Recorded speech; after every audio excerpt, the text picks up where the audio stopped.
The morning Adelaide Hadley watched a stranger ride up to the abandoned Callaway place. Her heart did something she had not given it permission to do in 3 long years. It leaped. She stood at the split-rail fence that separated her property from the neglected homestead to the east, her worn leather gloves hanging loose in one hand and a bucket of feed forgotten at her feet. The chickens clucked and circled her boots, irritated at her inattention, but she could not look away from the figure cutting across the horizon. He rode a chestnut quarter horse with easy, unhurried confidence, the kind of confidence that came not from arrogance but from a man who had spent so many years in the saddle that horse and rider had become one creature. A bedroll was lashed behind the cantle, and 2 saddlebags hung heavy on either side. Behind the horse, on a lead rope, came a second animal carrying crates and a rolled canvas that Adelaide recognized as a wall tent. This was not a man passing through. This was a man arriving.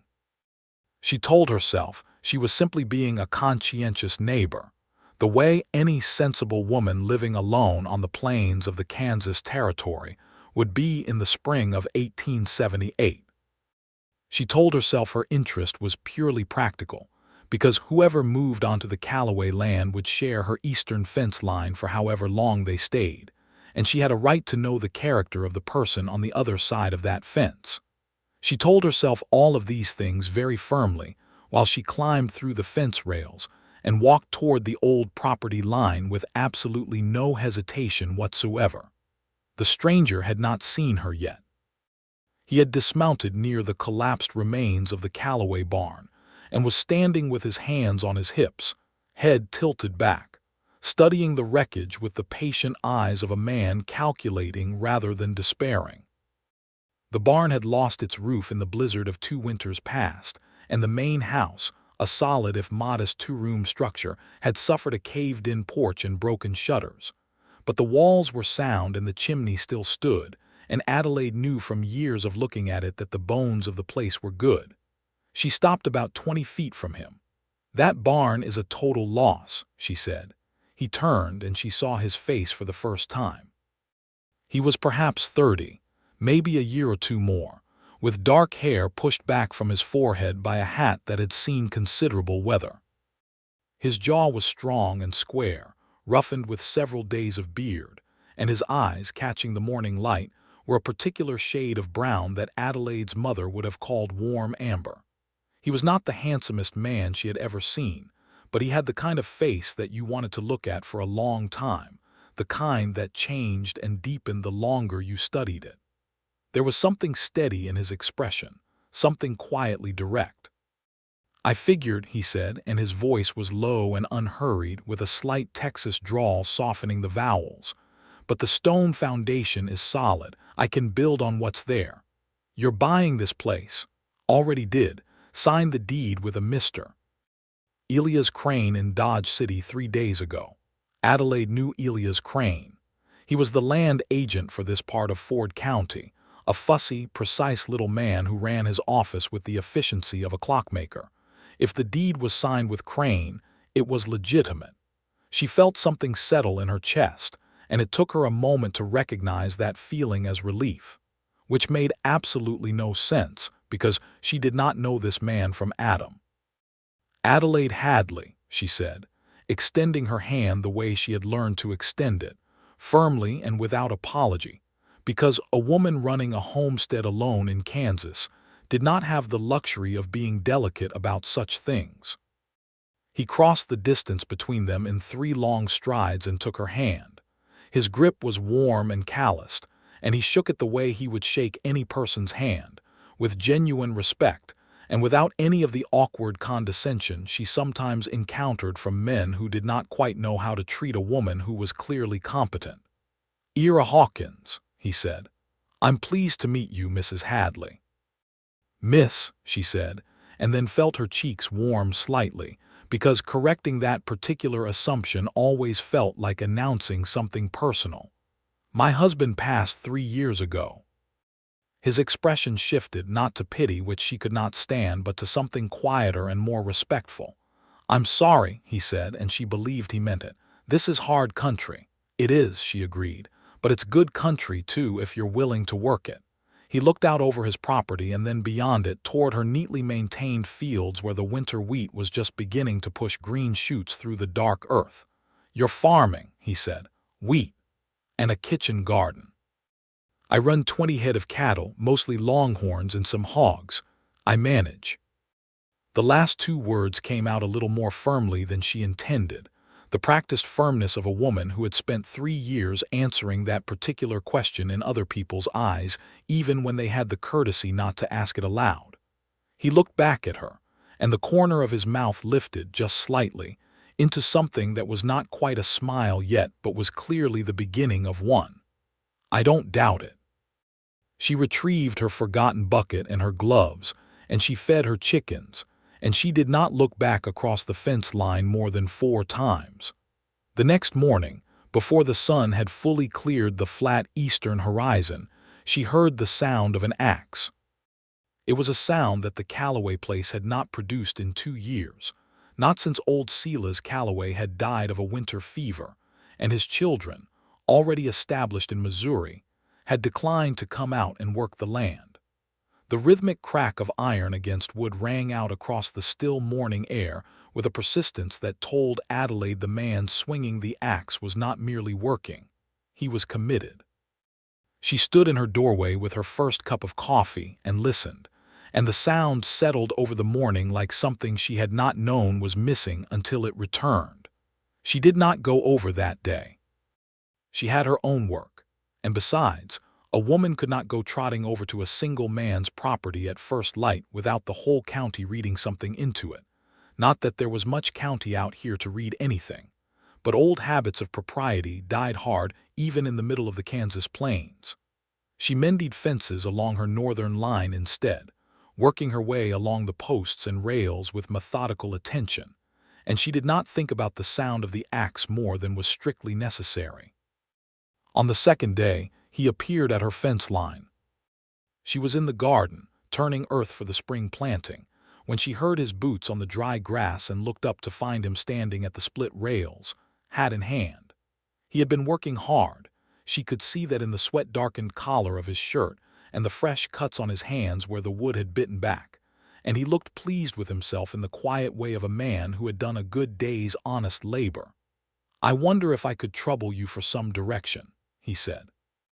"I need to source lumber, and I'm not familiar yet with what's available in Dodge. I know I passed a mill on the way in, but I couldn't tell if it was operational." "Harmon's mill," she said, straightening and pulling off one glove to push her hair back from her face. "It's operational. Orrin Harmon runs it with his 2 sons. He's fair, but he doesn't extend credit to strangers, so go with cash in your pocket. Tell him you're on the Calloway land and that Adelaide Hadley sent you. He knew Silas." Ira nodded slowly, filing the information away. "That's kind of you." "It's practical," she said, and then immediately felt that she was being unnecessarily prickly when he had been perfectly pleasant. She softened her voice.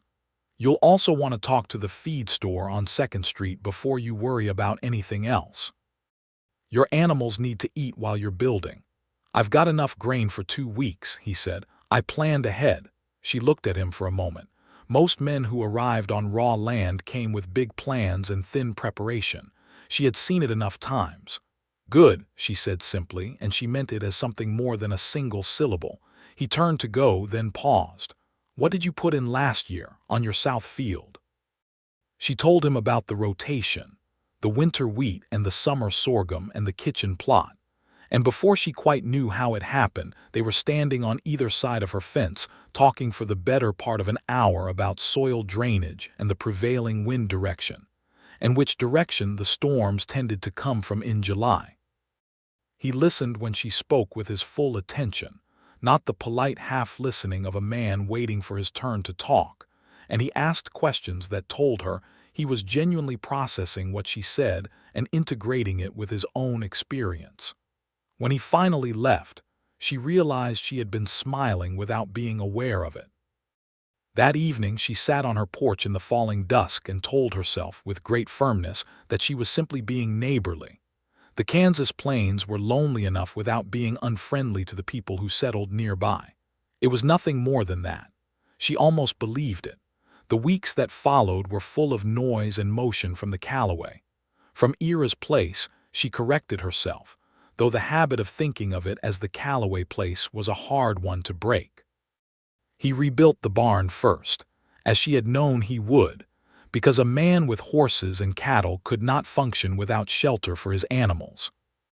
The sound of hammers joined the sound of axes in the mornings, and occasionally she heard him singing to himself as he worked, low and tuneless but sincere, the kind of singing a man did when he thought no one could hear. She brought him a pot of beans and cornbread at the end of his first full week, because that was what you did for a new neighbor in 1878 on the Kansas plains, and because she had made too large a pot of beans and the cornbread was going to go stale. These were her stated reasons, and they were not entirely untrue. She found him seated on an overturned crate outside the half-rebuilt barn, hat beside him, studying a hand-drawn plan that she recognized as a layout for the rebuilt structure. He looked up when he heard her boots on the hard ground, and the expression that crossed his face was something warm and immediate before it settled into something more measured. "You didn't have to do that," he said. "I know I didn't," she said. "My mother raised me to understand that doing things you don't have to do is precisely how you become the kind of person worth knowing. Here." She set the pot and the wrapped cornbread down on the crate beside him. "The beans will keep another 2 days if you don't finish them tonight." He unwrapped the cornbread and broke off a corner and ate it, and the expression on his face was the unguarded, grateful pleasure of a man who had been eating trail food for too long. "Lord," he said quietly, "that's fine." She felt a warmth in her chest that she recognized but was not ready to name. "It's just cornbread," she said. "Miss Hadley." He looked up at her, and there was something direct and sincere in his amber eyes. "I have been eating my own cooking for 4 months on the trail up from Texas. Believe me when I tell you that cornbread made by someone who knows what they are doing is not just cornbread." She laughed, and it surprised her, the way a genuine laugh always surprised her now, like a bird that appeared in a place you hadn't expected to find one. "What were you doing in Texas?" he told her, and she sat down on the edge of the porch foundation that had not yet been rebuilt, and they talked until the sun went all the way down and the stars came out over the Kansas plain in their thousands. He had been working cattle drives up and down the Kishom Trail for 6 years. He told her, working as a trail boss for the last 2. He had saved his money carefully, because he had always known what he was saving it for, and when he had finally had enough to buy a piece of land and build something of his own rather than building other men's fortunes, he had ridden north and looked at what was available. He had looked at properties in 3 states before Elias Crane had shown him the Calloway place, and something about it had felt right to him in a way he could not entirely explain. Adelaide understood that feeling. She had felt it herself the first time her late husband Thomas had brought her out to this land, newly married, fresh from Ohio, entirely unprepared for the scale of the sky or the silence of the plains, and she had felt immediately and irrationally that she was exactly where she belonged. "Where are you from originally?" she asked. "East Texas, small place near Tyler. My father had a ranch there, but it was never mine, not really. I was the second son, and my older brother James inherited it when our father passed." There was no bitterness in his voice when he said this, just a matter-of-fact acceptance. "I don't begrudge him. It was always understood. And James, is he well? Last I heard. We write when we can, which isn't as often as we should." He looked out at the dark horizon. "That's the thing about this country, it spreads people out." "Yes," she said softly, "it does." She walked home through the dark with a lantern and the empty pot and the thought that she had not talked to anyone like that, with that ease and that absence of performance, since Thomas had been alive. May arrived and brought with it the particular loveliness of a Kansas spring, when the prairie grass went from tawny brown to the most vivid possible green, and the wildflowers came up in waves along the fence lines and drainage draws. Adelaide was busy from first light to last, because spring on a working homestead admitted no leisure, but she began to notice the small ways in which having Ira Hawkins next door had altered the texture of her days. There was the obvious fact of the sounds from his property, the hammer and the axe, and the occasional voice raised at a recalcitrant animal, which served as a kind of company without requiring her to stop working. There was the fact that he had begun waving from across the fence line in the mornings when they were both out early, a brief acknowledgment that had become, without her quite deciding it would, a reliable part of her morning. And there was the less easily categorized fact that she found herself thinking, when something unexpected or interesting or frustrating happened in her day, what he might say about it. She did not examine that fact too closely. What she did examine, with the careful practicality that had kept her alive and solvent for 3 years alone on the plains, was the question of whether Ira Hawkins was a man of good character.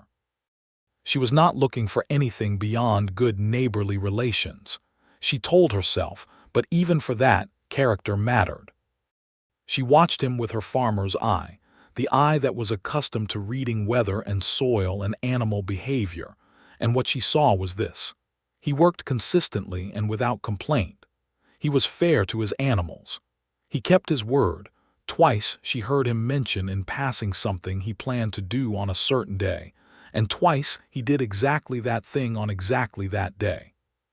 He did not drink except for one evening when he produced a whiskey bottle and had a single measured glass on his rebuilt porch before putting it away. He was courteous to the delivery men from Dodge and to the neighboring ranchers who rode out to introduce themselves, but he was not sycophantic or false about it. And he was kind. That was the thing that she kept coming back to because it was the hardest quality to fake over time. He was simply, unaffectedly kind. He had found a litter of orphaned rabbits near the collapsed barn and had spent 2 evenings trying to figure out how to keep them alive, eventually asking Adelaide, with some embarrassment, if she knew what to feed them. She had. He had thanked her with the same directness he thanked her for everything, and she had found herself helping him with the rabbits for 2 evenings running, which was ridiculous for a grown woman, but there it was. The first real crisis came in the 3rd week of May, when one of Adelaide's longhorn cows got herself tangled in a section of old barbed wire that had been left buried in the grass by a previous property owner, probably Silas Calloway himself, who had been known for leaving problems half-finished. The cow, a brindle creature Adelaide called Maud, had panicked and wound herself up thoroughly, and by the time Adelaide found her, the situation was bad enough to require a second pair of hands to manage safely. Adelaide assessed the situation, assessed her options, and then walked, quickly and without ceremony, to the fence line and called out. Ira appeared from behind his half-built barn within 30 seconds, and he did not ask unnecessary questions. He looked at the situation, picked up the wire cutters Adelaide held out to him, and got to work with the calm, methodical efficiency of a man who had spent years dealing with panicked livestock on cattle drives. They worked in close coordination, Adelaide holding Maud steady and talking her calm while Ira carefully cut away the wire section by section, and when it was finally done and Maud stood trembling but free, with only minor cuts that Adelaide dressed with the carbolic solution she kept for exactly such occasions, Ira looked at her with something that might have been admiration. "You were very calm," he said. "A lot of people would have panicked." "Panicking doesn't help, Maud," she said, checking the cow's legs methodically. "Besides, I've dealt with worse." He was quiet for a moment. "I believe you," he said. And then, with a careful directness, "But you shouldn't have to deal with things like this alone. Not because you can't, but because everyone deserves to not be alone in a hard moment." She looked up at him from where she was kneeling, and for a second they held each other's gaze, and something passed between them that was too complex and too early to name. "Thank you for your help," she said, standing and brushing the grass from her skirt with deliberate composure. "I'll be right there," he said simply, gesturing toward his property, "whenever." She knew he meant it. That was the thing about Ira Hawkins. He meant what he said. The town of Cimarron was 8 miles from Adelaide's Homestead, and she made the trip once a week on Thursdays to trade at the general store run by a woman named Vera Stanton. who had married into the frontier and stayed in it long after her husband went east, and who knew everything about everyone within 20 miles. It was Vera who had helped Adelaide navigate the legal questions around Thomas's estate 3 years ago, and it was Vera who had, with quiet and practical efficiency, prevented 2 different men from taking advantage of Adelaide's grief in the immediate aftermath. Adelaide trusted Vera the way you trusted a person who had proven their worth in a crisis. The first Thursday after Ira arrived, Vera's eyes lit up with a knowing gleam the moment Adelaide walked through the door. "So there's a man on the Calloway place," she said without preamble. "I heard from Charlie Hutchins, who drove out that way last week with a load of window glass." "There is," Adelaide said, examining a bolt of calico with deliberate calm. "His name is Ira Hawkins. He's from Texas. He seems decent." Vera's expression was the particular expression of a woman who had heard every possible tone of the word decent and had opinions about each one. "Seems decent," she repeated. "Vera, Adelaide, I am here for salt thread and, if you have it, some of that camphor oil." Vera provided all 3 with a smile that she did not bother to disguise, and Adelaide rode home with her supplies and a deep suspicion that Vera Stanton was going to be insufferable about this for some time. She was right. But in the meantime, other things were happening. In the first week of June, Ira's barn was finished. Adelaide could see it from her kitchen window as she worked in the mornings, a clean and solid structure, built with a competence that spoke well of its builder. He had squared the corners properly and hung the doors true, and the roof pitch would shed snow effectively when winter came. She felt something that she was startled to recognize as pride, as though his accomplishment was in some way connected to her, which was absurd, except that in the particular intimacy of the frontier, where people's lives and livelihoods were woven together by proximity and mutual dependence, it was perhaps not entirely absurd. He came over that evening with a bottle of good brandy and knocked on her door, which he had never done before.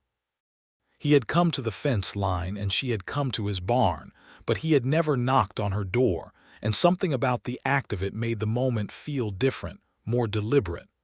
"I finished the barn," he said, when she opened the door. There was a kind of boyish pleasure in his voice, underneath the more contained exterior, and it charmed her thoroughly. "I thought perhaps you might like to come see it, and that we might share a toast to new beginnings if you're willing." She looked at the brandy and then at his face and then at the evening sky, which was doing something extraordinary with the last light, painting the high clouds in shades of copper and rose that made the flat land look suddenly magnificent. "I'll get my shawl," she said. They walked across the fence line together, and she stood in the doorway of his barn and genuinely admired it, because it deserved genuine admiration. He had built a proper tack room in the corner and a grain storage area with tight-fitted boards to discourage mice, and he had installed a hay loft with a good solid ladder. It smelled of fresh lumber and hay and horses, and it was solid and real in a way that meant it would be standing in 30 years. She told him so honestly, and the pleasure on his face was unguarded and lovely. They sat on the fence rail outside and shared the brandy from the 2 tin cups he produced from his vest pocket, because he had come prepared, and the sun finished its descent into the plains and the first stars appeared, and they talked. She told him about Thomas, really told him, not the polished grief story she had developed for general use, but the real version, with the good parts and the complicated parts. Thomas had been a good man and a loving husband, but he had not entirely understood what he was coming to when he bought the Kansas land, and the gap between his expectation and the reality of frontier life had worn at him in ways she had not fully understood until she watched him diminish over 3 years. He had died of a fever, an ordinary frontier fever, and she had grieved him truly. But she had also, God help her, felt something that might have been relief that she no longer had to manage both the farm and the weight of his disappointment, and that was the thing she had never said aloud to anyone. She said it to Ira. He was quiet for a moment after she said it. Not awkward quiet, not uncomfortable quiet, but the quiet of a man who was taking something seriously. Then he said, "You loved him and it was still hard. Both things can be true." She looked at him in the starlight. "Most people wouldn't understand that. I've known people who stayed somewhere they didn't belong because they felt they ought to," he said. "It's a different kind of courage, staying in a hard place because you chose to be there. I think you had it, and I think maybe he didn't, and I think you probably spent 3 years being careful about how you said that." Adelaide felt something in her chest, something that had been clenched for a very long time, loosen very slightly. "Yes," she said, "that's exactly right." He poured them each another measure of brandy, and they stayed out until the night air grew cool enough that she needed her shawl properly around her shoulders.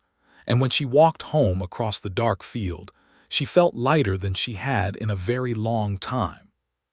July brought heat and the possibility of drought, which was always the summer fear in this part of Kansas, and it also brought a complication in the form of a man named Garrett Doyle. Garrett Doyle was a cattle buyer from Abilene, a large, florid man with expensive clothes and an expansive manner that concealed, Adelaide had learned, a calculating and persistent nature. He had been interested in her land for 2 years, first approaching her with an offer to buy her out entirely, and then, when she refused, with a series of smaller propositions that amounted to the same thing. He wanted her water access, specifically the fact that her land bordered a seasonal creek that ran well even in dry summers, and he was willing to deploy considerable pressure to get it. He had tried to claim she had trespassed his cattle, which was a lie. He had tried to suggest, through intermediaries, that a woman alone on the frontier was creating a legal liability that the county would eventually have to address, which was nonsense. He had sent 2 of his riders to ride the fence line in an obvious and intimidating way, which had irritated Adelaide considerably, but had not frightened her. When Garrett Doyle appeared at her gate in the first week of July, Adelaide felt the familiar tightening of wariness, but faced him with the steady composure she had cultivated over 3 years. He sat his horse with the practiced ease of a man who wanted you to notice how good his horse was, which told you something about him immediately. "Miss Hadley," he said, with a smile that was wider than it needed to be, "I understand you have a new neighbor." "You understand correctly," she said. She did not invite him down from his horse. "I also understand that the new man on the Calloway place is a trail cowboy with no particular ties to the region and no established reputation in the county. Could be anybody. He let that settle. You being out here alone, I think you'd want to be careful." "I appreciate the concern," she said, in a tone that made clear she did not. "Is there something I can help you with today, Mr. Doyle?" He made his offer again, dressed in new language but with the same substance. He wanted the water access rights, and he was willing to pay well for them, and he had acquired the land on the other side of the creek, so she would be surrounded, essentially, by his property on 2 sides if she stayed. Adelaide was in the middle of her refusal, her voice carefully level, when she heard boots on the ground behind her and turned to find Ira walking up from the direction of the fence line, unhurried, his hat on, his thumbs in his belt. He had not come running. He had not come with a rifle or a dramatic gesture. He had simply come, in the way of a man who had noticed something and come to stand alongside it. "Morning," he said to both of them, though his eyes assessed Doyle with the steady, unhurried appraisal of a man who had read many people on cattle drives and was good at it. Adelaide made the introduction. Ira shook Doyle's hand as the man leaned down from the saddle, and the handshake was cordial and brief, and Doyle, reading something in Ira's eyes that Adelaide suspected was not difficult to read, recalibrated his approach. "Just having a conversation with your neighbor here," Doyle said. "So I gathered," Ira said pleasantly. "Nice morning for it." He turned to Adelaide with an expression of polite inquiry. "Did you need anything? I was going to ask if I could borrow your fence stretcher." The fence stretcher was in the barn and they both knew it, and Adelaide understood perfectly what he was doing, which was providing her with an exit from the conversation without overriding her authority in it. He was not stepping in front of her. He was standing beside her. "It's in the barn," she said. "Help yourself. I'll just finish up here." Doyle, with two people now rather than one to navigate, wrapped up his visit in short order and rode away with considerably less swagger than he had arrived with. Adelaide watched him go and then looked at Ira, who was leaning on the fence post with an easy patience that was entirely convincing. "You were listening," she said. "I heard voices and came to see if everything was all right," he said simply. "Was he giving you trouble?" "He's been giving me trouble for 2 years," she said. "He wants my water access." Ira's expression sharpened. "The creek?" "Yes." She explained the situation, the full situation, including the rider intimidation of the previous fall, and as she talked she watched Ira's jaw set with a quiet, controlled anger that was somehow more reassuring than any amount of blustering would have been. He was angry on her behalf, but he was not hot-headed about it. "Have you spoken to the county land office about the water rights?" he asked when she finished. "I have a deed that covers the water access, but Doyle has been suggesting that the deed language is ambiguous." "Then you need a lawyer who knows water law. In Dodge, there's a man named Solomon Briggs who handled a dispute for one of the other trail bosses I worked with. He's good." He paused. "I'll ride with you to Dodge if you want to talk to him. Having someone to witness the conversation doesn't hurt, and 2 heads are better than 1 when you're trying to understand legal language." She looked at him for a long moment.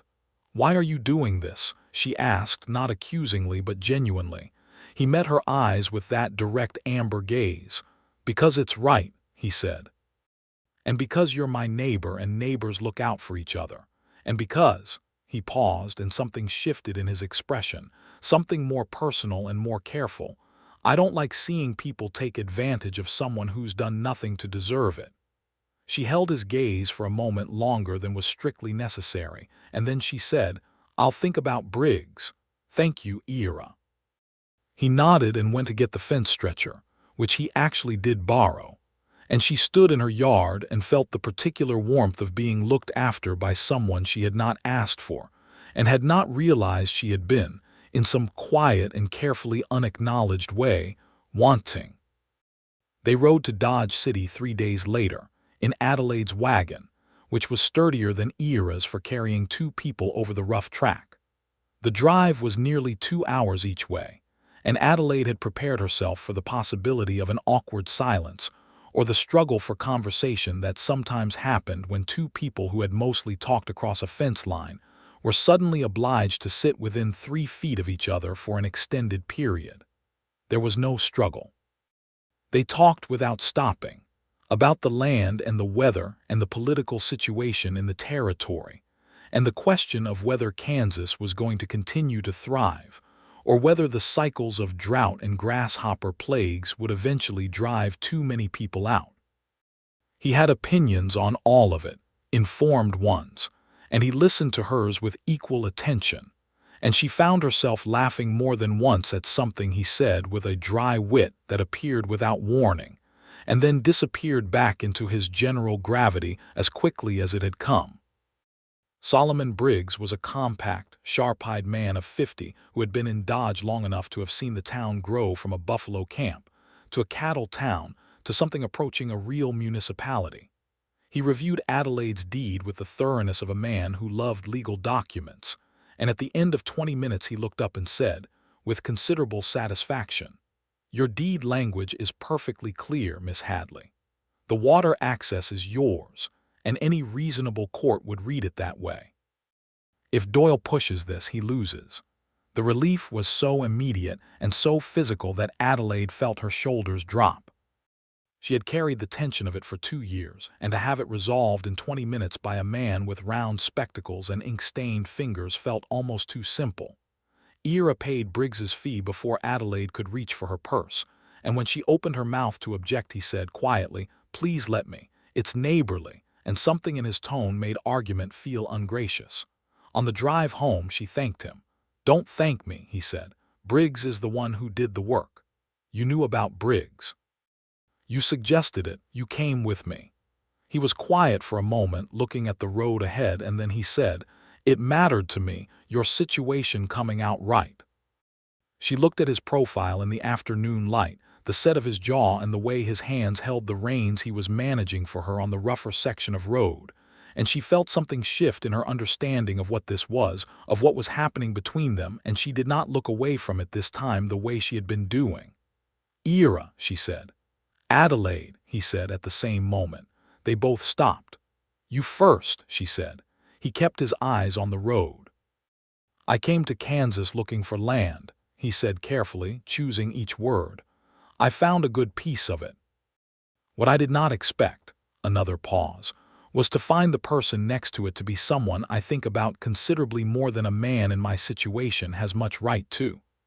The afternoon light lay golden and long across the grass on either side of the road, and Adelaide felt that it was the most beautiful she had ever seen this particular road look. "Your situation being what exactly?" she asked, and her voice was steadier than she expected. "Being a man who doesn't own much more than a rebuilt barn and a plan," he said. "Being a man who hasn't any business saying something like that to a woman who's managed her own life fine without him. And yet," she said. He turned to look at her then fully with those amber eyes. "And yet," he agreed. She held his gaze and let the warmth of the afternoon and the warmth of what he had said settle into her properly, without pushing it away. "I think about you considerably too," she said, "in case that changes the calculation of your situation." The corner of his mouth lifted, and this time it became a full smile, and she thought that she had been right when she first assessed his face. It was a face that improved considerably on extended acquaintance. "It does," he said. "It changes it quite a lot." They drove the rest of the way home in the particular comfortable quiet of two people who have said something true, and are letting it exist between them without needing to elaborate it to death. What followed was a courtship of the particular kind that happened on the frontier, practical and honest, and woven into the ordinary fabric of working days rather than existing apart from them. He helped her check her cattle after a night when she had heard what might have been wolves on the northern edge of the pasture, and they rode the perimeter of her land together at first light and found tracks but no casualties and came back for breakfast, which she cooked, and he ate with the particular appreciation she had come to look forward to. She helped him plant his kitchen garden, which he admitted he had no particular talent for, and they spent a Saturday afternoon on their knees in the dirt together, and at some point he looked over at her and said, "You have dirt on your face," and she said, "So do you," and they both laughed in the uncomplicated way of two people who are at ease with each other. He kissed her for the first time on an evening in late July, when they were leaning on the fence between their properties, watching a thunderstorm build on the western horizon, the clouds piling up in that dramatic Kansas way, purple and silver, and lit from inside by distant lightning. The wind had come up and lifted a strand of hair across her face, and he reached over and tucked it back with one careful hand, and then he left his hand against her cheek for a moment, and she turned her face slightly into it, and then they were facing each other, and it happened with a naturalness that made it feel like something that had been waiting to occur rather than something that was happening for the first time. It was a quiet, careful kiss, the kind that asked rather than assumed, and she answered it clearly, and when they separated and looked at each other in the rising wind with the thunder beginning its low roll across the plains, she thought that she had not felt this particular thing, this specific combination of calm and aliveness, since long before Thomas died, possibly since before Thomas at all. "I've been wanting to do that since May," he said, with a directness that was so characteristic of him that she smiled. "I know," she said, "I noticed. You didn't make it easy," he said, not accusing, just observing. "No," she agreed. "I suppose I didn't. I was being careful. Were you?" He asked. "Or were you hoping?" She looked at him for a moment, and then she said honestly, "Both, mostly hoping." He took her hand, and they stood and watched the storm come in across the wide sky together. August on the Kansas plains was Adelaide's particular challenge every year, the heat pressing down like a physical weight, and the constant anxiety about whether the rains would come or whether the creek would drop below useful levels, and whether the cattle would maintain their weight or whether she would have to make hard decisions about the herd. This August she was less alone in her worrying, not because Ira took the worry from her, but because he shared it, sitting on her porch in the evenings and discussing the land and the weather and the plans with the same serious attention he gave to everything. And there was an enormous difference between carrying a worry alone and carrying it alongside someone who understood its dimensions. He was also unexpectedly good at making her laugh during the difficult parts, which she had not anticipated. He had a way of finding the absurdity in a hard situation without dismissing its difficulty, a kind of humor that did not minimize but somehow managed to make the hard things slightly smaller, slightly more human. One evening when the creek was running very low and she had spent most of the day hauling water and was sitting on the porch step feeling exhausted and discouraged, he came over with a covered plate and sat beside her and said, entirely deadpan, "I have some good news and some bad news. The good news is I found where your missing hen has been laying her eggs. The bad news is she has been doing it in my grain storage, and there are 17 eggs in there of entirely uncertain age." She laughed despite herself. "What's the good news supposed to do with the bad news? I'll trade you the 17 uncertain eggs for some of your water hauling tomorrow, 2 buckets minimum." She took the trade, and the next morning he was there at first light with 2 buckets and no complaint, and the water situation stayed manageable, and by the end of August the rains came after all. September was the most beautiful month in Kansas, the heat breaking into something cooler and more golden, the light changing from the flat white of summer to something amber and rich, and Adelaide's winter wheat began to come in with the promise of a good harvest. She hired 2-day laborers from Cimarron to help with the heavier cutting, which was the same arrangement she had made the previous 2 years. But this year Ira worked alongside her during the harvest as well, morning to evening for 5 days. And the work that had felt solitary and enormous in previous years felt proportionate, and even occasionally joyful this year. On the last day of harvest, when the grain was cut and stacked and the laborers had been paid and sent home, Adelaide and Ira sat on her porch with cold water and the particular satisfied exhaustion of completed work, and the sun going down in spectacular fashion over the western plains, and she looked at him, at the chaff in his hair, and the color the days of outdoor work had deepened in his face, and the comfortable slouch of a man who had worked hard and done a good job. And she felt something so large and so clear that she sat with it for a moment just to make sure she was reading it correctly. She was reading it correctly. "Ira," she said. He tilted his head, looking at her with those quiet amber eyes. "I love you," she said, because she was a woman who, when she was certain of something, did not see the benefit of dancing around it. "I think I have been working my way toward that conclusion for some time, and the harvest seems like a reasonable moment to arrive at it." The expression that crossed his face was the most unguarded thing she had yet seen from him, surprise and pleasure and something deep and certain all moving through it at once. He set down his water cup very carefully and turned toward her on the step. "Adelaide Hadley," he said, "I have been in love with you since approximately the 3rd Tuesday of May, which was the day you told me about your soil drainage patterns for 45 minutes without once being boring about it." She laughed. "That's a specific date." "It was a specific moment," he said. "I remember exactly where I was standing."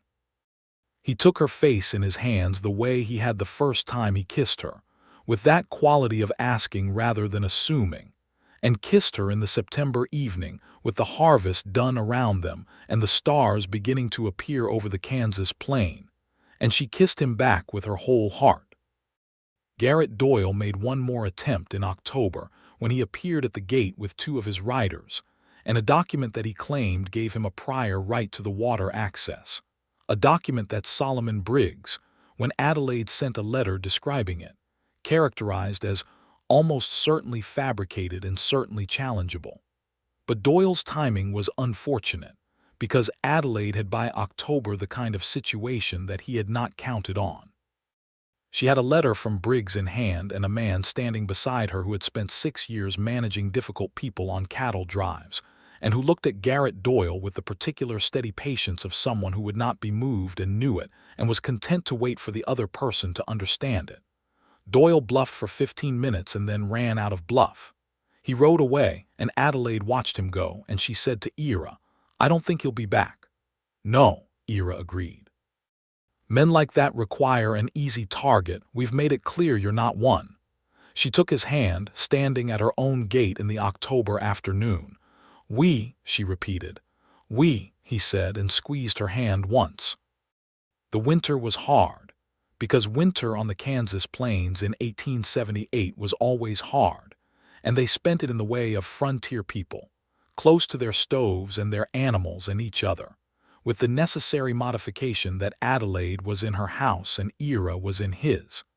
But the distance between the two had become a matter of a short and well-worn path across the snow rather than any meaningful emotional gap. He came for dinner 3 evenings a week, and she came to his place 2 evenings a week, and on the weekends they spent the daylight hours working on whichever property had the greater need, which on most days was his, because he was still building. He built a proper porch on the house in November, before the worst cold came, working on it through the last weeks of decent weather with a focused speed that told her he wanted it done before winter arrived. And it was a good porch, broad and well-railed, facing the same general direction as hers so that in the evenings they could each sit on their respective porches and see the same sky. She thought about this and thought that it was, even if accidental, extremely characteristic of the man. He proposed in December. He did it on a Sunday afternoon when the snow was falling in the particular soft, heavy way of a real Kansas snowfall, and they were inside his house by the fire he had gotten properly going now that the chimney was repaired, and she was darning a pair of his socks because she had brought her mending over and found his sock situation deplorable. And he was reading aloud to her from a month-old newspaper from Kansas City, because she loved to hear what was happening in the larger world even when it was old news. He put the paper down in the middle of an article about the railroad expansion and looked at her by the firelight, and she looked up from the darning and knew from his expression that something had been decided before he even opened his mouth. "Adelaide," he said, "I would very much like to marry you. I'm asking you formally and seriously, because you deserve a formal and serious question. You don't have to give me an answer right now if you need time." She set down the sock and looked at him with the same directness he always brought to things. "Ira," she said, "I have been aware of this question forming for approximately 2 months. I've had time, and—" His voice was very steady, but his eyes were not quite. "Yes," she said, "obviously yes." He crossed the room in 2 steps and pulled her up from the chair and held her in a way he had not yet held her, completely and without reservation, his face in her hair, both arms around her, and she felt the slight unsteadiness in his breathing that told her how much he had cared about her answer, and she held him back with equal completeness. And outside the snow fell on the Kansas plains in the deep, soft, absolute silence of winter. They were married in March of 1879, at the small church in Cimarron that had been built 2 years earlier, and was still finding its footing as a community institution. The ceremony was performed by the Reverend William Ashe, a young minister from Connecticut who had come west with considerable idealism and was developing, Adelaide thought, considerable practicality to match it. Vera Stanton stood up for Adelaide, and Ira's older brother James, who had ridden up from Texas at Ira's letter, stood up for Ira. James was a taller, broader version of his brother, with the same warm eyes but a more openly expressive face, and he shook Adelaide's hand with the particular warmth of a man who had been worrying about his younger brother for years, and was profoundly relieved to find him in such obvious and excellent hands. "He wrote me about you in June," James said, at the small dinner Vera organized at her store afterward, the tables pushed back and the space filled with the 30-odd people from the surrounding area who had come to celebrate. "He said, I have a neighbor who explained soil drainage to me for 45 minutes and I have not been the same since. I thought this one is different. He said something similar, Adelaide said, laughing. He never says anything he doesn't mean, James said. Which you know already, I expect. I do, she said. It's one of his better qualities. One of many, according to his letter, James said, with a grin that was entirely his own. She danced twice at her own wedding, once with Ira and once with James, and she ate cake that Vera had made from a recipe that involved a significant quantity of molasses and was extraordinary. And she looked across the room at her husband of 3 hours, talking to 2 neighboring ranchers with the ease of a man who was building a life in a place and knew it. And she felt the specific joy of a person who has arrived somewhere they belong and knows they are there. They rode home together in the wagon as the sun went down, and the Kansas sky performed its usual remarkable exhibition above them. And Adelaide thought about the morning more than 9 months ago now, when she had stood at her fence and watched this man ride up to the empty Callaway place, and about the thing her heart had done in that moment, the leap she had not given it permission to take.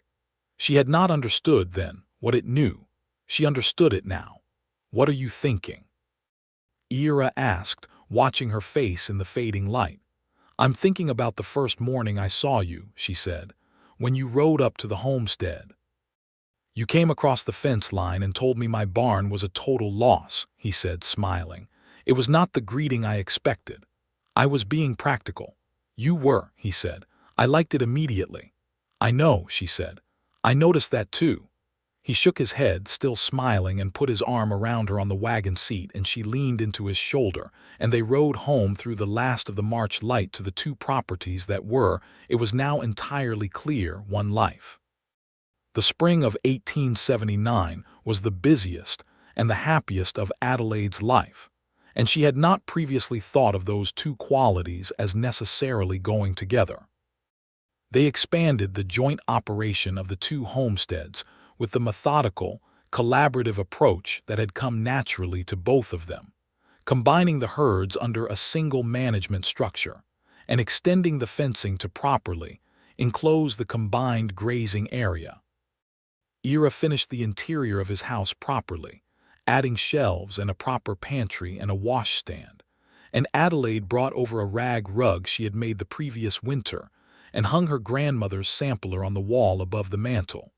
Because a house needed things on its walls to be a home, and this house was going to be their primary home, the larger of the 2, while her house became something between a guest house and a working building.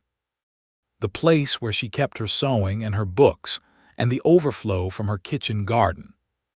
She discovered in April that she was expecting their first child, and she told Ira on a Tuesday evening when she was as certain as she could be, and the expression on his face was the most complete thing she had ever seen, the way happiness filled a person up entirely until there was no room for anything else. "When?" he asked, his voice slightly rough. "November, I think," she said, "or December, it's early to be precise."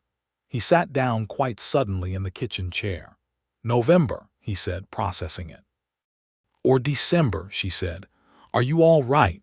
He looked up at her, and she had never seen him look quite this way, undone in the best possible sense. "I'm very all right," he said. "I'm extraordinarily all right. Come here." She went to him, and he held her in the way he held her when something was very important, completely, with his whole self, and she put her arms around his neck and thought that the Kansas plains were a very good place to be building a life. The pregnancy went smoothly, or as smoothly as any pregnancy could in 1878 Kansas, where the nearest proper doctor was in Dodge City, and the more accessible medical resource was a midwife named Ruth Clearwater who lived 12 miles west and had delivered, by her own account, somewhere north of 200 babies in this county, and not lost a mother yet, and I intend to keep it that way. Adelaide liked Ruth immediately, a stout, no-nonsense woman of 60 with hands like oak bark and eyes that missed nothing, and Ruth came out to the homestead in September for an initial visit and pronounced Adelaide healthy and well-positioned and likely to have a straightforward delivery. This assessment was delivered with the authority of considerable experience, and Adelaide trusted it. Ira spent the fall building the cradle. He worked on it in the evenings in the barn, by lamplight, with a care and attention that Adelaide had not previously seen him apply to anything, not even the structures he had built for use and function. He was not an experienced woodworker, and it showed in certain places, in the slightly uneven rails and the joint that he had redone 3 times before he was satisfied with it. But the result was solid and smooth, sanded to a finish that was gentle on a hand laid against it. And when he carried it into the house and set it by the fire, she stood and looked at it for a long moment. "It's beautiful," she said. "It's a bit uneven on the right side," he said. "It's beautiful," she said again and looked at him, and he accepted it. Their son was born in the first week of December 1879, in a long but ultimately uncomplicated labor, with Ruth Clearwater in attendance and Ira in the kitchen trying to be useful and managing it by keeping the water hot and the fire going and not asking questions he had already asked twice, which was exactly the correct thing to do. Ruth brought him in afterward, when everything was done and Adelaide was tired and happy, and the baby was wrapped and quiet, and Ira stood in the doorway of the bedroom for a moment just looking at them. And then he crossed to the bed and took the baby that Adelaide held out to him with both hands very carefully, the care of a man handling something of extraordinary value. "Hello," he said to the baby, very quietly. The baby blinked at him with the unfocused gravity of newborns, and Ira looked like a man whose understanding of what mattered had just been substantially revised. "What should we call him?" Adelaide asked. They had discussed names in the easy, unhurried way they discussed most things, but had not settled on anything. Now Ira looked at his son in the lamplight of the December bedroom with the fire burning behind him and the Kansas winter pressed against the windows, and he said, "Thomas, after your husband if you'd like. He was here first and he deserves to be remembered well." Adelaide felt tears come, unexpected and warm, and she did not blink them back. "That's," she said and stopped. "Yes," she said, "Thomas Ira Hawkins, yes." He looked at her, and the love in his face was the kind that does not need words. Thomas Ira Hawkins grew into his name, and the cradle and the Kansas land with equal enthusiasm. He was a healthy, active baby who became a stout, curious toddler who was interested in everything, particularly the horses and the chickens, and the creek that ran through the eastern edge of the combined properties. By the time he was 2, he was following Ira around the barn with his own small version of purposefulness, and Adelaide watched them together from the kitchen window in the morning sometimes, and felt the fullness of it, the extraordinary, ordinary fullness of a life that had room for all of this. Vera Stanton came out to visit in the spring of 1880 and declared the whole establishment exactly what she had hoped for, without acknowledging that she had in fact been hoping for anything specific, which Adelaide found entirely in keeping with Vera's character.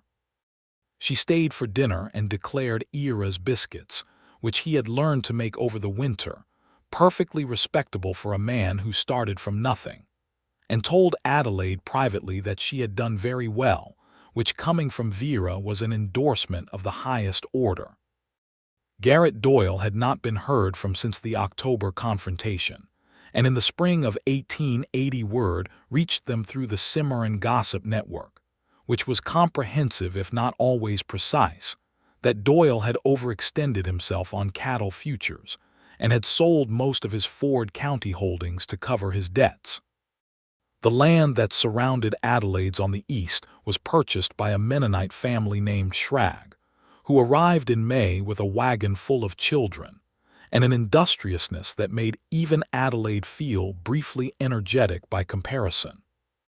The Schrags became good neighbors, the kind who helped at harvest and borrowed tools and returned them and shared surplus vegetables in the summer, and the patch of the Kansas plain that had felt for 3 years like a lonely and exposed place became, incrementally, something that felt like a community.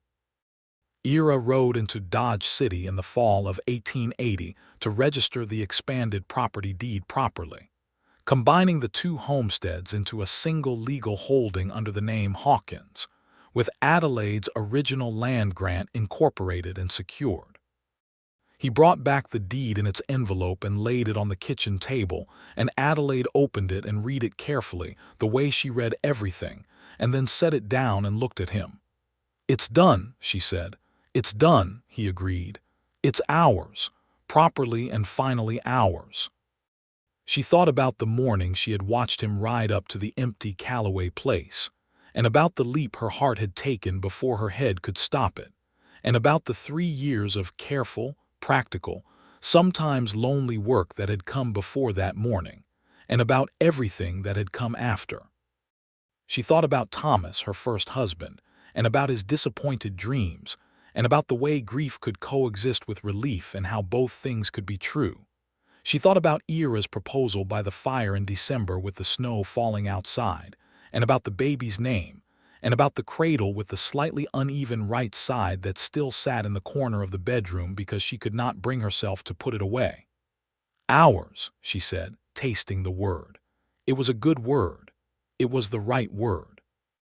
He came around the table and kissed her, and through the window she could see Thomas, now 14 months old and walking very confidently, chasing one of the barn cats across the yard with the focused determination of a child who has not yet learned that barn cats are fundamentally uncatchable.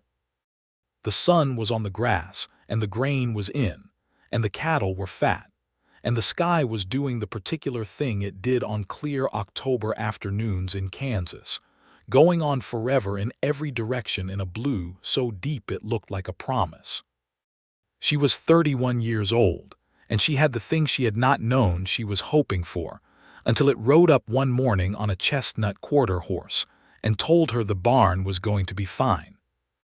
2 more years brought 2 more good harvests and a second pregnancy, which Adelaide announced to Ira in the spring of 1882 with considerably less ceremony than the first time, stopping in the doorway of the barn where he was mending tack to say, "Ruth will need to know by August," and watching him put down the tack and look at her with the same expression he had worn the first time, complete and undone and extraordinary. "Another November?" he asked.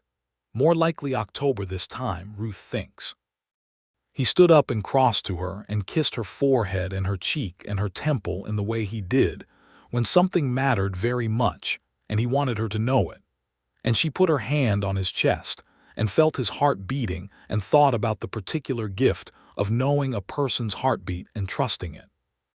Their second child was a daughter, born in late October 1882, with Ruth in attendance again, and a 3-year-old Thomas banished to the kitchen with his father, and making his feelings about the proceedings very clearly known through the closed bedroom door.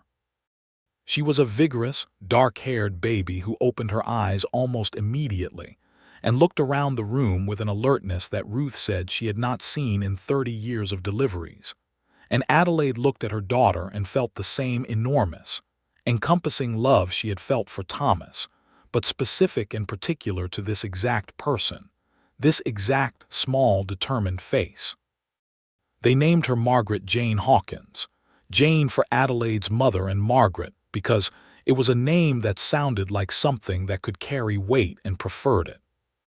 Thomas accepted his sister after approximately 4 days of suspicious evaluation, and then attached himself to her with the protective fervor of the firstborn, which manifested, as Margaret grew, in a combination of bossiness and genuine devotion that would characterize their relationship for as long as anyone in that family could remember. By the spring of 1883, the Hawkins homestead was one of the most productive operations in Ford County.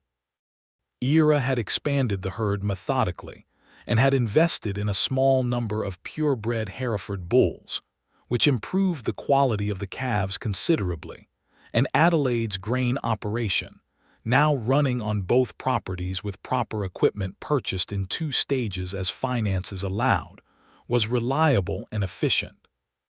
They had hired a young man named Cole Purcell from Cimarron to help during the busy seasons, a quiet, hard-working 19-year-old who boarded in Adelaide's old house during harvest and treated both of them with the respectful seriousness of a young man who was grateful for steady work and took it seriously. They had become, without quite deciding to, people of some standing in the community.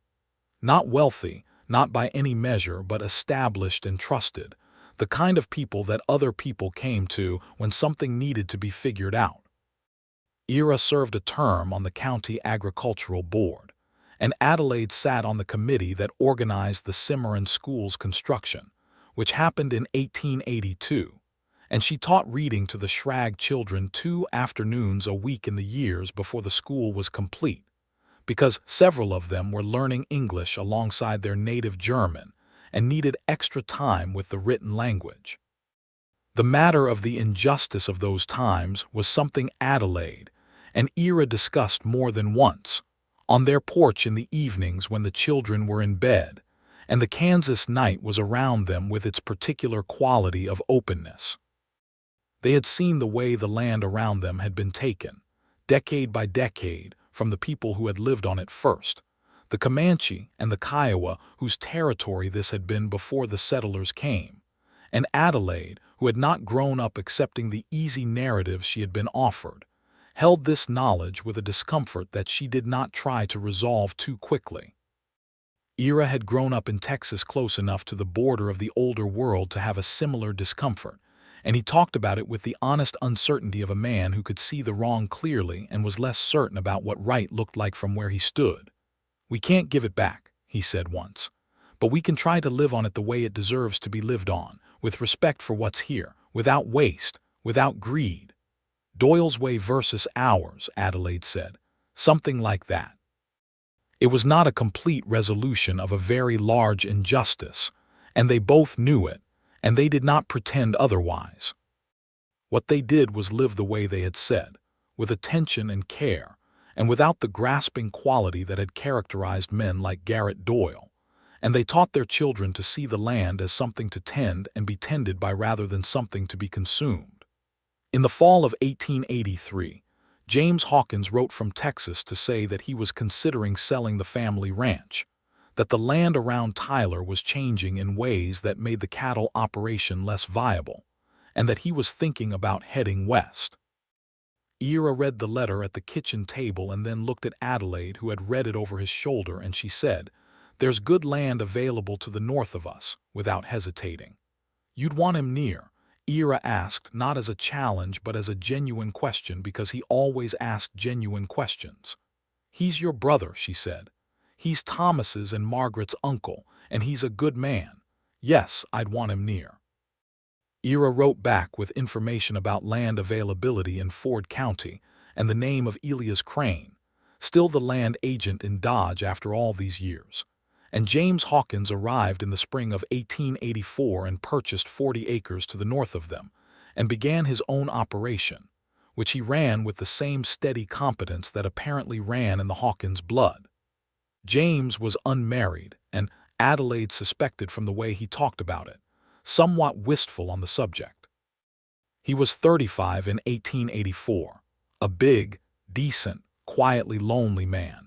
And she thought about this and thought about the people she knew and eventually thought about Ruth Clearwater's niece, a woman named Frances who had come west from Indiana the previous year and taken a teaching position at the Cimarron School, and who was, from everything Adelaide had observed, exactly the kind of person who deserved to be less alone than she appeared to be. She arranged for Frances to come to dinner in what she maintained, to Ira's considerable amusement, was a purely social occasion, with no ulterior dimensions whatsoever.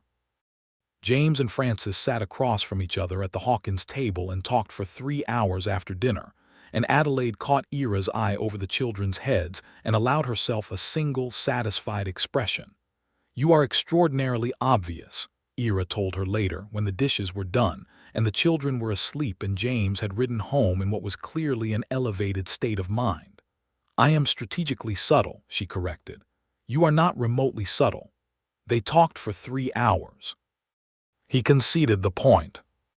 James Hawkins and Frances Clearwater were married in the fall of 1885, in the same Cimarron church where Adelaide and Ira had been married, and the celebration afterward was considerably larger, because both of them had accumulated their own network of community connections, and the Hawkins family had by now been enough of a presence in Ford County that their celebrations were treated as community occasions. Thomas, 6 years old and intensely serious about his role as the elder nephew, wore his best shirt and managed to keep it clean for approximately 40 minutes. Margaret, 3.5 and already possessed of opinions about everything, sat in Adelaide's lap and delivered a running commentary on the proceedings that Adelaide found difficult to keep a straight face through. Ira watched his brother marry and looked at Adelaide across the church aisle with the expression that she had learned to read over these years, the expression that was its own kind of conversation, that said something between gratitude and wonder, and she looked back at him with the expression she hoped communicated the same thing. In the years that followed, the Hawkins homestead continued to grow and to thrive. Cole Purcell, their seasonal worker, eventually saved enough to buy a small property nearby and became a proper neighbor and a lasting friend of the family. James and Frances had children of their own, a boy first and then 2 girls, and the cousins grew up with the run of both properties and the Schrag children's land beyond that, and the particular freedom and community of the frontier childhood, which was hard in many ways but had this to recommend it, that it produced people who knew how to work and how to help and how to be genuinely glad of the company of others. Adelaide never stopped farming, not when the children were young and not when they were older, because farming was not something she did. It was something she was, and the land had been hers before it was theirs together, and she was not about to treat it as anything less than the essential and beloved thing it had always been. She was good at it in a way that only increased with years, her knowledge of the soil and the weather and the animals becoming something so deeply integrated that it moved through her days like instinct. Ira was equally good at the cattle, and together they were better than either would have been alone, and they both knew it, and they both said so, which was one of the things Adelaide loved about their marriage, the willingness to acknowledge the good things directly rather than letting them go unnamed. On a September evening in 1886, the 8th anniversary of the day Ira had ridden up to the Calloway place, they sat on the porch of their home in the long golden light of a late summer evening. Thomas was 7 years old and reading on the porch steps with the focused intensity that he had inherited from both of them. Margaret was nearly 4 and had fallen asleep in Ira's lap half an hour earlier and had been staying there since, because Ira had not moved for fear of waking her, a characteristic choice. The harvest was done. The cattle were healthy. James's place to the north was showing lamplight in the windows. The Kansas sky was performing its September exhibition, going deep amber and rose and finally a blue so saturated it was almost unreal. 8 years, Adelaide said. Almost exactly, Ira agreed. He looked down at Margaret's sleeping face with the expression she had come to associate with his most private contentment. "Are you counting?" "I was thinking about the morning you rode in," she said. "About what I felt when I saw you." "What did you feel?" She considered it, the same thing she had been considering for 8 years at various moments when she had the leisure to look at it honestly. "I felt," she said slowly, "that something I had not let myself want was suddenly right there, possible. I hadn't admitted I was hoping for anything. And then there you were and I realized I had been. Hoping, I mean, for exactly that." He was quiet for a moment, his hand resting very gently on Margaret's back. "For me specifically?" he asked. "For the possibility of you," she said. "For someone. For a person on the other side of the fence who saw what this was and wanted to be part of it." She looked out at the plains, at her wheat fields and his grazing land and the fence line between them that was in one sense still there, and in every other sense had long since ceased to exist. I had been alone for a long time, and I had made a very good life of it, but I had been hoping underneath for someone who understood what this land required and loved it anyway. And then you bought the place next door and you walked over to my fence, and I thought he might be it. He might be exactly it. Ira looked at her for a long time in the September light. "He is," he said simply. "He very much is." Thomas looked up from his book and said, with the exasperated tolerance of a 7-year-old who had endured too many adult conversations, "You're going to kiss again, aren't you?" "Probably," Ira said, without looking away from Adelaide. Thomas groaned and returned to his book with dramatic resignation, and Adelaide laughed, and Ira kissed her over Margaret's sleeping head in the September evening on the Kansas plain, and the stars came out one by one over the land that was theirs, that they had built together from the raw material of 2 adjacent properties and 2 willing hearts, and the night settled around them with the particular completeness of a world that has come fully into what it was always meant to be. The land would ask hard things of them in the years to come, because it always did, because that was the nature of the frontier and the nature of farming and the nature of life in a place that did not shelter you from its extremes. There would be dry years and difficult winters and the 1,000 small crises of a working operation, and they would meet all of it the way they had always met things, together and without complaint, and with the particular stubbornness of people who had decided that this place and this life were worth whatever it cost. But on this evening, in this light, with Thomas reading at their feet and Margaret asleep on Ira's lap and James and Francis's lamplight glowing to the north and the harvest complete around them, there was nothing hard and nothing unresolved and nothing that needed to be anything other than what it was. Adelaide Hadley, who had become Adelaide Hawkins, who had made a life in a hard place and kept it when a lesser person might have let it go, sat beside the man she loved on the porch of the home they had built together, and felt the particular peace that comes not from the absence of difficulty, but from the certain knowledge that whatever difficulty comes, you will face it alongside someone who has chosen you as completely as you have chosen them, who will be there at the fence line and at the door and at the kitchen table and in the long Kansas nights, steady and present and entirely, irreversibly yours. She had been hoping for this.